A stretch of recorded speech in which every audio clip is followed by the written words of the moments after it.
നമസ്കാരം, ഞാൻ മനോജ് നെടിയാക്കൽ. റബ്ബർ വാർത്തയിലേക്ക് എല്ലാവർക്കും സ്വാഗതം. ലൂണാർ പുതുവത്സരാഘോഷങ്ങളുടെ ഭാഗമായി ചൈനീസ് വ്യവസായികൾ സർവ്വദേശീയ റബ്ബർ വിപണിയിൽ നിന്നും പിന്മാറി. ഇനി ഫെബ്രുവരി 2ാം വാരത്തിൽ മാത്രമേ അവർ രംഗത്ത് സജീവമാകൂ. വ്യവസായികളുടെ പിന്മാറ്റം കണ്ട് നിക്ഷേപകർ അവധി വ്യാപാര കേന്ദ്രങ്ങളിൽ നിന്നും അകന്നെങ്കിലും ഇന്നലെ ഡോളറിന് മുന്നിൽ മികവ് കാണിച്ച യെന്നിൻ്റെ മൂല്യം വീണ്ടും തളർന്നത് ഒരു വിഭാഗം ഓപ്പറേറ്റർമാരെ ഒസാക്ക എക്സ്ചേഞ്ചിൽ ബാധ്യതകൾ വിട്ടുമാറാൻ പ്രേരിപ്പിച്ചു. ഊഹക്കച്ചവടക്കാർ കവറിങ്ങിന് കാണിച്ച തിടുക്കത്തിൽ ജപ്പാനിൽ റബ്ബർ ഏപ്രിൽ അവധി കിലോ 381 നിന്നും 388 യെന്നിലേക്ക് ഉയർന്നു. എന്നാൽ ഇത് മറ്റ് അവധി വ്യാപാര കേന്ദ്രങ്ങളിൽ ചലനമുണ്ടാക്കിയില്ല. റെഡി മാർക്കറ്റായ ബാങ്കോക്കിൽ ഉൽപ്പന്നം മികവിലാണ്. സംസ്ഥാനത്ത് വിൽപ്പനക്കാരുടെ അഭാവത്തിൽ 4ാം ഗ്രേഡ് കിലോ 191 രൂപയായി ഉയർന്നു.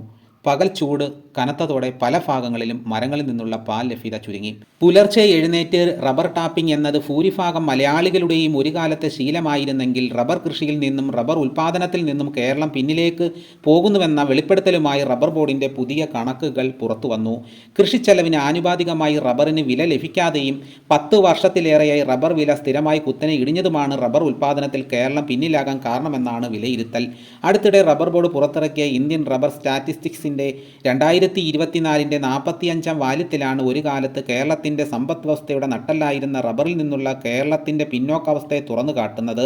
അതേസമയം വടക്ക് കിഴക്കൻ സംസ്ഥാനങ്ങൾ ക്രമേണ റബ്ബർ ഉൽപ്പാദനത്തിലും കൃഷി വിസ്തൃതിയിലും അവരുടെ ഇടം വിപുലപ്പെടുത്തുകയാണെന്നാണ് ഏറ്റവും പുതിയ കണക്കുകൾ വ്യക്തമാക്കുന്നത്.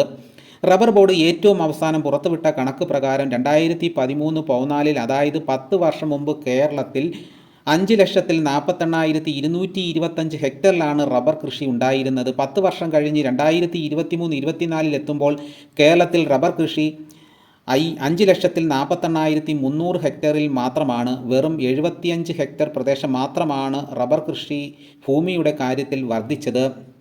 അതായത് കഴിഞ്ഞ 10 വർഷത്തിനിടയിൽ റബ്ബർ കൃഷിയിൽ അങ്ങേയറ്റം ആദായകരമല്ലാതായി എന്നതിൻ്റെ ഉത്തമ ഉദാഹരണമാണ് ഈ കണക്കുകൾ. എന്നാൽ 2022-23 വർഷത്തിൽ 5,49,780 ഹെക്ടറിൽ റബ്ബർ കൃഷി ഉണ്ടായിരുന്നിടത്തു നിന്നാണ് തൊട്ടടുത്ത സാമ്പത്തിക വർഷം 5,48,300 ഹെക്ടറിലേക്ക് ചുരുങ്ങിയത് എന്നത് കാണാതെ പോകരുത്. ഇന്ത്യയിലെ പരമ്പരാഗത റബ്ബർ ഉൽപ്പാദന സംസ്ഥാനങ്ങളായി റബ്ബർ ബോർഡ് കണക്കാക്കുന്നത് കേരളം, തമിഴ്നാട് എന്നീ സംസ്ഥാനങ്ങളെയാണ്. 2013-14 കാലഘട്ടത്തിൽ തമിഴ്നാട്ടിൽ 20,890 ഹെക്ടർ സ്ഥലത്താണ് റബ്ബർ കൃഷി ഉണ്ടായിരുന്നത്. എന്നാൽ ഇത് ഏറിയും കുറഞ്ഞും 10 വർഷം പിന്നിടുമ്പോൾ 21,200 ഹെക്ടറായി സ്ഥിരമാണ്.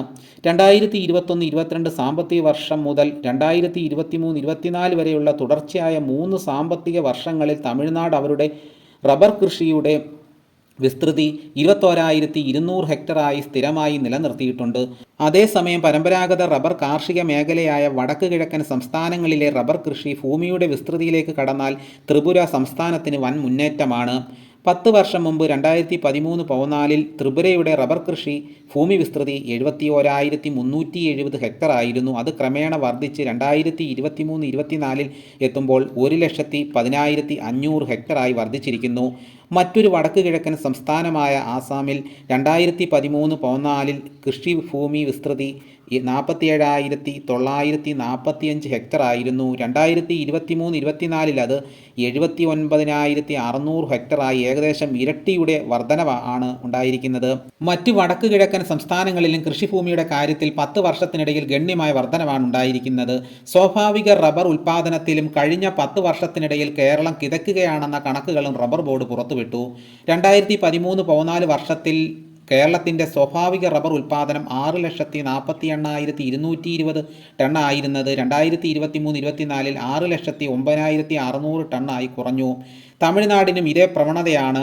സ്വാഭാവിക റബ്ബർ ഉൽപ്പാദനത്തിൽ 2013-14 തമിഴ്നാടിൻ്റെ റബ്ബർ ഉൽപ്പാദനം 25,000 ആയിരുന്നത് 2023-24 23,900 ടണ്ണായി കുറഞ്ഞു.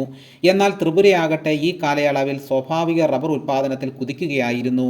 ഇതാണ് ഇന്നത്തെ വീഡിയോ. ഇഷ്ടപ്പെട്ടെങ്കിൽ ഒന്ന് ലൈക്ക് ചെയ്യണം, മറ്റ് ഗ്രൂപ്പിലോട്ടൊക്കെ ഒന്ന് ഷെയർ ചെയ്യണം. ചാനൽ സബ്സ്ക്രൈബ് ചെയ്തിട്ടില്ലെങ്കിൽ ഒന്ന് സബ്സ്ക്രൈബ് ചെയ്ത് വെക്കുകയാണെങ്കിൽ ഇതേപോലെയുള്ള വീഡിയോസ് നിങ്ങൾക്ക് നോട്ടിഫിക്കേഷൻ അടുത്തുന്നതായിരിക്കും. അടുത്ത വീഡിയോയുമായിട്ട് ഉടനെ എത്താം. എല്ലാവർക്കും എൻ്റെ നന്ദി.